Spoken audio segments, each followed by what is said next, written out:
যারা শিশুদের নির্যাতন করে বা রেপ করে তার সর্বোচ্চ শাস্তি বেগম খালেদা জিয়ার আমলে দেওয়া আছে মৃত্যুদণ্ড।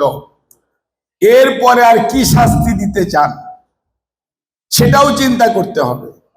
হয় কি আমরা কি সভ্য সমাজে থাকবো না অসভ্য সমাজে চলে যাব? কুকুর কামড় দিয়েছে, এখন আমরা কি কুকুরকে আরো দুটো কামড় দিব? What will do?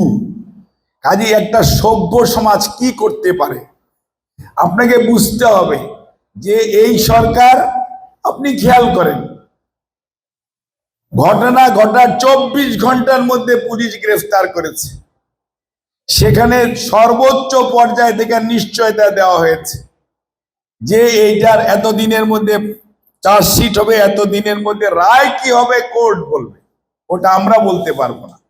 That is the discretion of the court. But সরকার একটা রাষ্ট্র